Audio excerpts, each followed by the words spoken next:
जय हिंद दोस्तों, स्वागत है आपका एक और वीडियो में।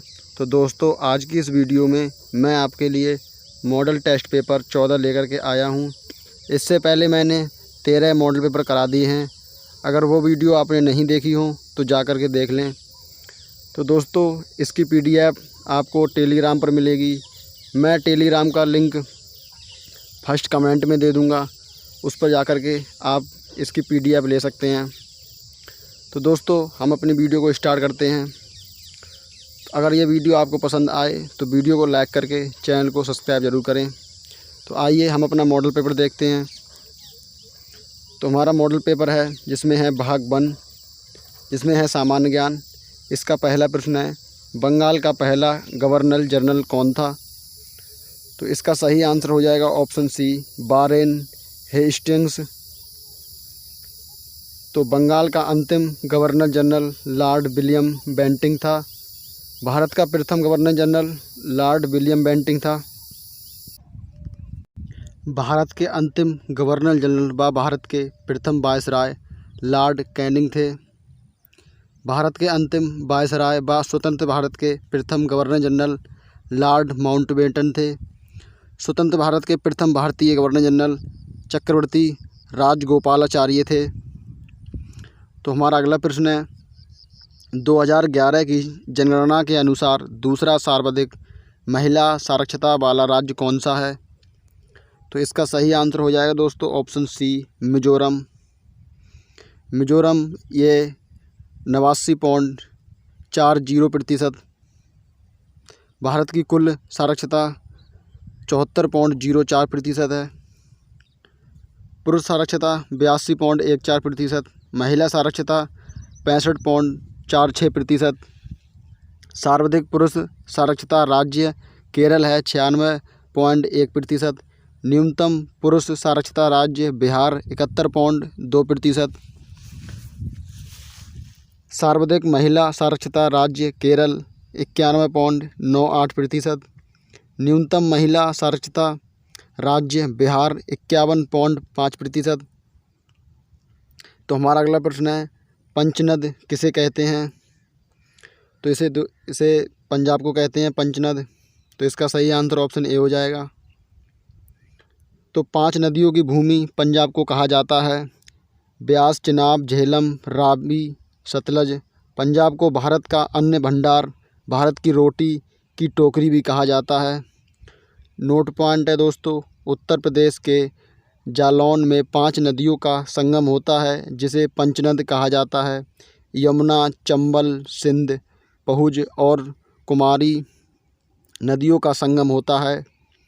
इसी प्रकार हमारा अगला प्रश्न है, तृतीय आंग्ल मराठा युद्ध के दौरान किस संधि पर हस्ताक्षर किए गए थे? तो इसका सही आंसर हो जाएगा ऑप्शन बी, मंदसौर की संधि। तो अंग्रेजी सेना व मराठा साम्राज्य के मध्य 3 युद्ध लड़े गए। प्रथम आंग्ल मराठा युद्ध ये 1775 से 82 ईस्वी तक। सालबाई की संधि 1782 ईस्वी में। द्वितीय आंग्ल मराठा युद्ध 1803 से 1805 ईस्वी तक। तृतीय आंग्ल मराठा युद्ध 1817 ईस्वी से 1818 ईस्वी तक। तो दोस्तों, यहाँ प्रमुख युद्ध हैं व घटित अवधि वर्ष, जैसे दोस्तों प्रथम आंग्ल सिख युद्ध ये 1845 से 1846 ईस्वी तक। द्वितीय आंग्ल सिख युद्ध 1848 से 49 ईस्वी तक। प्रथम आंग्ल अफगान युद्ध ये 1839 से 1842 ईस्वी तक। द्वितीय आंग्ल अफगान युद्ध ये 1878 ईस्वी से 1880 ईस्वी तक। आंग्ल नेपाल युद्ध ये 1814 से 1816 ईस्वी तक। प्रथम आंग्ल बर्मा युद्ध ये 1824 से 1826 ईस्वी तक।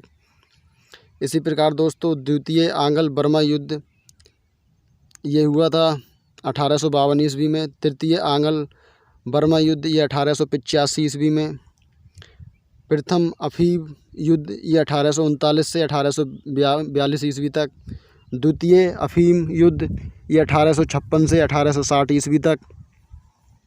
इसी प्रकार दोस्तों, हमारा अगला प्रश्न है, भारत में किस स्थान पर भगवान महावीर और उनके अनुयायियों की शिक्षाएं वर्तमान में उपलब्ध हैं, जो लगभग 1500 वर्ष पहले लिखी गई थीं? तो दोस्तों इसका सही आंसर हो जाएगा ऑप्शन ए, वल्लभी। तो वल्लभी गुजरात में 6वीं शताब्दी में दूसरी बौद्ध संगति हुई थी। इसकी अध्यक्षता श्रवण ने की थी। महावीर स्वामी जैन धर्म के वास्तविक संस्थापक थे। महावीर स्वामी जैन धर्म के 24वें अंतिम तीर्थकर थे। महावीर स्वामी के बचपन का नाम वर्धमान था। प्रतीक चिन्ह था सिंह। जैन धर्म की संगतियाँ: प्रथम संगति 300 ईसा पूर्व, पाटलिपुत्र चंद्रगुप्त मौर्य अध्यक्ष स्थूलभद्र। द्वितीय संगति 6वीं शताब्दी, वल्लभी गुजरात अध्यक्ष श्रवण। प्रथम संगति के समय जैन धर्म 2 भागों में विभाजित हो गया। पहला है दिगंबर भद्रबाहु के अनुयायियों, दूसरा था श्वेतांबर स्थूलभद्र के अनुयायी।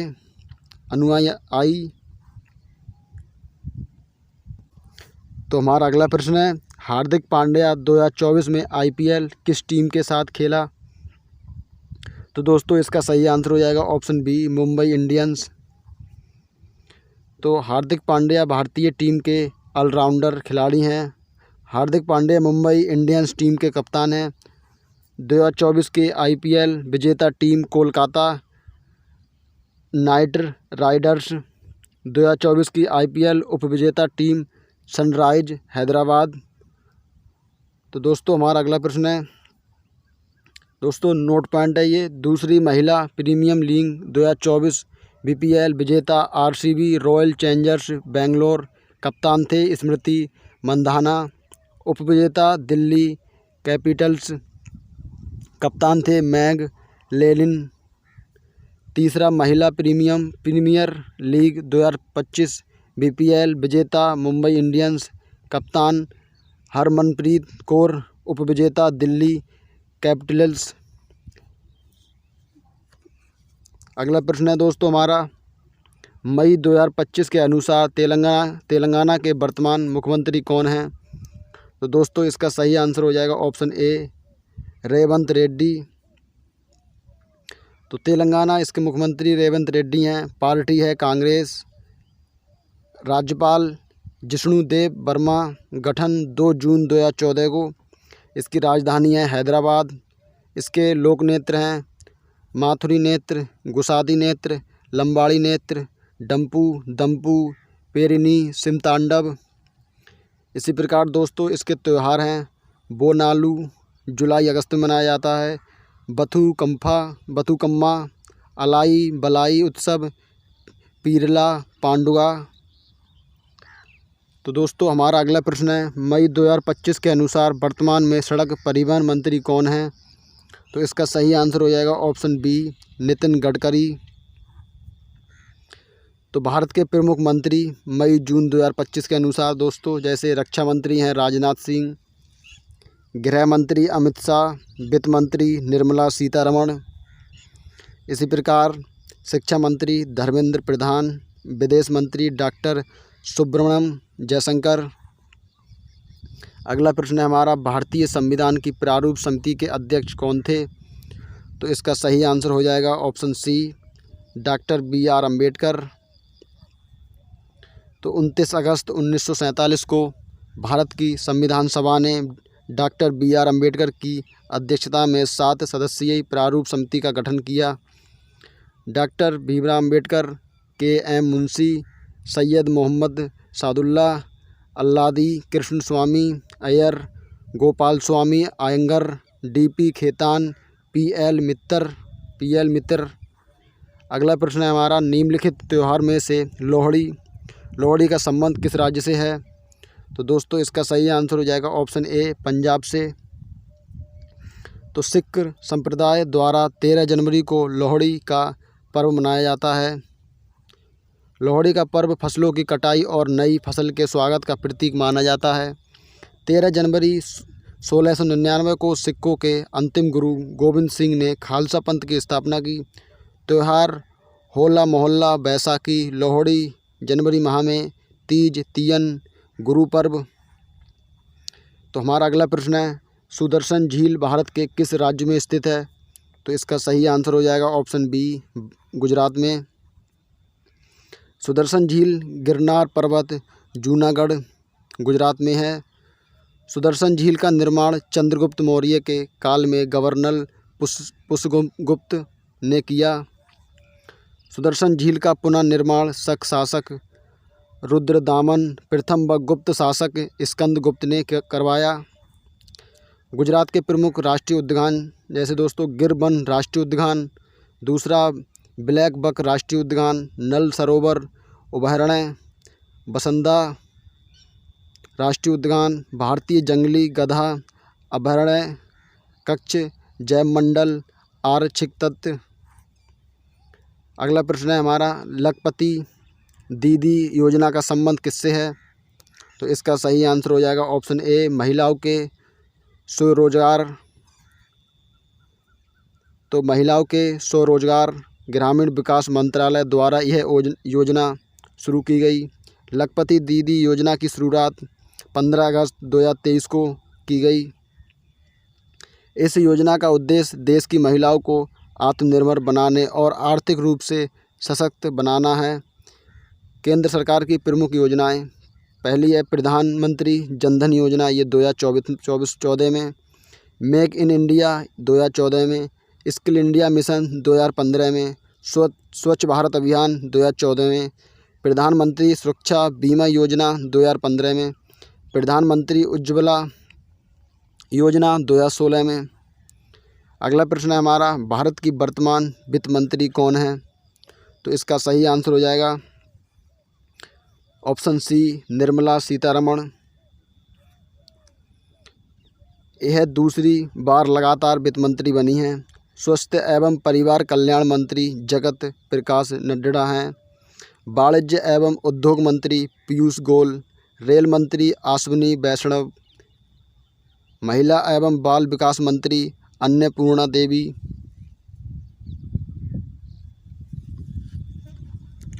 संस्कृति एवं पर्यटन मंत्री गजेंद्र सिंह शेखावत। अगला है भारत के वर्तमान खेल मंत्री मनसुख मंडाविया। तो हमारा अगला प्रश्न है, 18वां G20 शिखर सम्मेलन 2023 का आयोजन किस देश में हुआ था? तो इसका सही आंसर हो जाएगा ऑप्शन ए, भारत में। तो इसकी स्थापना वर्ष 1999 में बर्लिन में हुई थी। G20 विश्व के 20 औद्योगिक एवं विकासशील देशों का संगठन है। इनकी पहली बैठक बर्लिन में हुई थी। इसका पहला सम्मेलन 2008 में वाशिंगटन अमेरिका में आयोजित हुआ। 17वें G20 शिखर सम्मेलन की मेजबानी इंडोनेशिया द्वारा की गई। 18वें G20 शिखर सम्मेलन 2023 की मेजबानी भारत ने की थी। 19वां संस्करण रिया डी जेनेरिया ब्राज़ील 2024। 20 संस्करण 2025 दक्षिण अफ्रीका। 21 संस्करण 2026 USA। तो दोस्तों हमारा अगला प्रश्न है, अर्जुन पुरस्कार किस क्षेत्र से संबंधित है? तो इसका सही आंसर हो जाएगा ऑप्शन सी, खेल से। तो इसकी शुरुआत, अर्जुन पुरस्कार की शुरुआत 1961 ईस्वी में हुई थी। इसकी राशि है 15 लाख। अगला है अर्जुन अवार्ड विजेता प्रथम क्रिकेटर, ये हैं सलीम दुर्रानी। अर्जुन पुरस्कार 2025 में 32 खिलाड़ियों को दिया गया है, प्लस 2 लाइफ टाइम कैटेगरी में भी कुल 34 शामिल हैं। तो दोस्तों इस प्रकार से हमारा भाग 1 कंप्लीट हुआ, जिसमें था सामान्य ज्ञान। हमारा भाग 2 है जिसमें है सामान्य विज्ञान। तो इसका पहला प्रश्न है, अम्ल व क्षार से नहीं बनता है? तो इसका सही आंसर हो जाएगा ऑप्शन डी, हीलियम। तो दोस्तों उदासीन अभिक्रिया, अम्ल व क्षार की क्रिया, उत्पाद बराबर लवण प्लस जल। एग्जाम्पल की ये HCl प्लस NaOH बराबर NaCl प्लस H2O। तो हमारा अगला प्रश्न है, पेड़ पौधों में CO2 गैस कौन सा भाग लेता है? तो इसका सही आंसर हो जाएगा ऑप्शन सी, पत्ती। तो पौधों में श्वसन, प्रकाश संश्लेषण व वाष्पोत्सर्जन की क्रिया होती है। जड़ पौधों का भूमिगत भाग हैं तना पौधों का वायवीय भाग है जो यांत्रिक सहारा देता है। अगला पॉइंट है पुष्प, ये पौधों का जनन भाग है।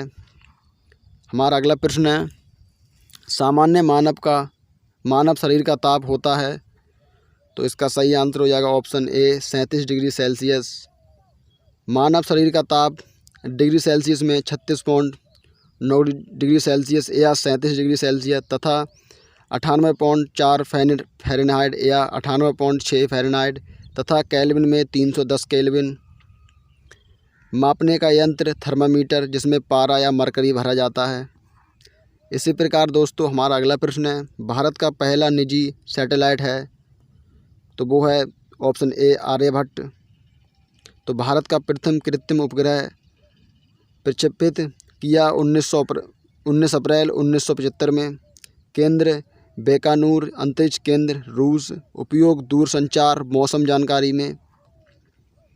तो हमारा अगला प्रश्न है विद्युत घंटी किस प्रभाव पर कार्य करती है, तो दोस्तों इसका सही आंसर हो जाएगा ऑप्शन बी चुंबकीय प्रभाव पर। तो चुंबकीय प्रभाव पर ट्रांसफार्मर, डायनमो, विद्युत घंटी ये कार्य करते हैं। तापीय या ऊष्मीय प्रभाव पर बल्ब, ट्यूबलाइट, हीटर, प्रेस, विद्युत केतली व टोस्टर, विद्युत फ्यूज आदि काम करते हैं। रासायनिक प्रभाव विद्युत सेल। तो हमारा अगला प्रश्न है डॉक्टर दांतों के इलाज में किस दर्पण का प्रयोग करता है, तो इसका सही आंसर हो जाएगा ऑप्शन सी अवतल दर्पण का। तो अवतल दर्पण का उपयोग ENT डॉक्टर, दंत चिकित्सक, हेडलाइट व सर्चलाइट में, टॉर्च, निप्पो में, सोलर कुकर में, नाई, हजामत का शीशा, ये दोस्तों इसमें अवतल लेंस होता है, अवतल दर्पण होता है दोस्तों। अगला प्रश्न है हमारा क्षार स्वाद में होते हैं, तो दोस्तों क्षार स्वाद में कड़वे होते हैं, तो इसका राइट आंसर ऑप्शन बी हो जाएगा दोस्तों। तो दोस्तों अम्ल ये स्वाद में खट्टे और क्षार स्वाद में कड़वे होते हैं। ये इसमें अनिवार्य घटक H होता है हाइड्रोजन, और इसमें अनिवार्य घटक OH होता है। इसका pH मान 0 से 6.9 तक होता है और इसका क्षार का pH मान 7.1 से 14 तक होता है। यह नीले लिटमस को लाल कर देता है तथा क्षार लाल लिटमस को नीला कर देते हैं। तो इसी प्रकार हमारा अगला प्रश्न है 7 रंगों की घूमती हुई वस्तु कैसी दिखेगी, तो दोस्तों इसका ऑप्शन सी सही हो जाएगा श्वेत। तो सूर्य का प्रकाश श्वेत प्रकाश है। यह 7 रंग विबग्योर 7 रंगों का मिश्रण है। सर्वाधिक ऊर्जा बैंगनी रंग, सबसे कम ऊर्जा लाल रंग। तो हमारा अगला प्रश्न है निम्न में से कौन सा भौतिक परिवर्तन है, तो इसका सही आंसर ऑप्शन डी हो जाएगा क्रिस्टलीकरण। तो भौतिक परिवर्तन पदार्थ के भौतिक गुणों में परिवर्तन, रासायनिक अभिक्रिया नहीं होती है, इसमें नया पदार्थ नहीं बनता है। दोनों दिशा या उत्क्रमणीय परिवर्तन है, यह एक अस्थायी परिवर्तन है। हमारा अगला प्रश्न है निर्वात में प्रकाश की चाल होती है, तो दोस्तों इसका सही आंसर ऑप्शन ए हो जाएगा 3 × 10⁸ मीटर प्रति सेकंड। ये निर्वात में प्रकाश की चाल होती है दोस्तों। तो यहाँ पर दोस्तों माध्यम दिए हैं वह प्रकाश की चाल है। जैसे दोस्तों निर्वात में प्रकाश की चाल 3 × 10⁸ मीटर प्रति सेकंड होती है। वायु में 2.986 × 10⁸ मीटर प्रति सेकंड होती है। इसी प्रकार पानी में 2.25 × 10⁸ मीटर प्रति सेकंड होती है। कांच में दोस्तों 2 × 10⁸ मीटर प्रति सेकंड होती है। इसी प्रकार दोस्तों हीरा में 1.24 × 10⁸ मीटर प्रति सेकंड चाल होती है। तो हमारा अगला प्रश्न है निम्न में से कौन सा द्रव है, तो इसका सही आंसर हो जाएगा ऑप्शन सी पानी। द्रव दोस्तों किसे कहते हैं, पदार्थ की एक अवस्था है, आकार अनिश्चित व आयतन निश्चित होता है इसका। इसमें अंतर्आण्विक बल ठोस से कम व गैस से ज़्यादा होता है। हमारा अगला प्रश्न है पित्तरस किसका पाचन पायसीकरण करता है, तो इसका सही आंसर हो जाएगा ऑप्शन सी वसा का। दोस्तों पित्तरस ये निर्माण इसका यकृत में होता है। संचित पित्ताशय में एंजाइम है अनुपस्थित। कार्य भोजन को अम्लीय से क्षारीय बनाना। वसा का पायसीकरण करना। इसी प्रकार हमारा अगला प्रश्न है बल्ब का आविष्कार कब हुआ था, तो इसका सही आंसर हो जाएगा ऑप्शन बी 1880 ईस्वी में। तो दोस्तों बल्ब का आविष्कार 1880 ईस्वी में हुआ था और इलेक्ट्रॉन 1897 में, रेडियो 1895 में, डीजल इंजन की खोज 1892 में आविष्कार हुआ था। डीजल इंजन का आविष्कार 1892 में, बैरोमीटर 1643 में, पेंडुलम घड़ी 1656 में, पोर्टलैंड सीमेंट 1824 में। इसी प्रकार हमारा अगला प्रश्न है ए बी अभिक्रिया A+B किस प्रकार की अभिक्रिया है? तो दोस्तों इसका सही आंसर हो जाएगा ऑप्शन बी, वियोजन अभिक्रिया। तो हमारा अगला प्रश्न है चींटी के डंक काटने पर क्या लगाया जाता है? तो दोस्तों इसका सही आंसर हो जाएगा ऑप्शन बी, क्षार। तो दोस्तों इस प्रकार से हमारा भाग 2 कंप्लीट हुआ, जिसमें था सामान्य विज्ञान। हमारा भाग 3 है जिसमें है गणित। तो इसका पहला प्रश्न है 0.05 गुणा 0.07, तो इसका मान क्या आएगा? तो दोस्तों इसकी गुणा कराने पर इसका मान आएगा 0.0035। तो इसका राइट आंसर ऑप्शन ए हो जाएगा। इसी प्रकार हमारा अगला प्रश्न है एक व्यक्ति एक कार से 50 किलोमीटर की दूरी 10 घंटे में तय करता है और दूसरी कार इस दूरी को 8 घंटे में तय करती है, तो दोनों की चालों का अनुपात ज्ञात करो। तो दोस्तों इसका सही आंसर हो जाएगा ऑप्शन बी, 4:5। आइए इसका हल देखते हैं। तो पहली चाल हो जाएगी 500 किलोमीटर प्रति घंटा, दूसरी कार चाल 500 किलोमीटर, ये 8 घंटे में।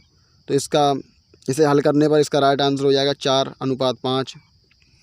तो हमारा अगला प्रश्न है एक रेलगाड़ी जिसकी लंबाई एक पुल की आधी है, यदि पुल की लंबाई 800 मीटर है और रेलगाड़ी पुल को 1 मिनट में पार करती है, तो रेलगाड़ी की चाल क्या होगी? तो दोस्तों आइए इसका हल देखते हैं। तो पुल की लंबाई है 800 मीटर, रेल की लंबाई 400 मीटर, तो दूरी 1200 मीटर। तो रेलगाड़ी की चाल बराबर हो जाएगा 1200 मीटर बटे 1 मिनट। तो इसे दोस्तों हमें मिनट को सेकंड में चेंज करना होगा, तो इसे हम 60 से गुणा करा देंगे, तो ये हो जाएगा 1200 मीटर बटे 60 सेकंड। तो इसे हल करने पर इसका राइट आंसर हो जाएगा 12 मिनट प्रति सेकंड।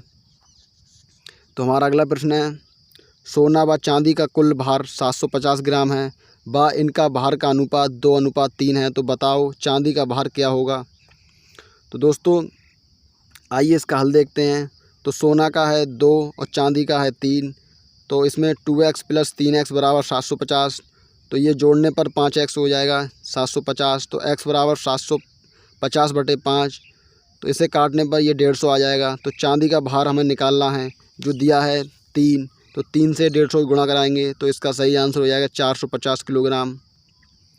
आइए अगला प्रश्न देखते हैं। तो हमारा अगला प्रश्न है 75% को भिन्न में लिखिए। तो दोस्तों आपको पता ही होगा इसे दोस्तों भिन्न में लिखने के लिए हमें 100 से भाग देनी होगी। तो इसे भाग देने पर इसका राइट आंसर ऑप्शन ए आ जाएगा 3/4।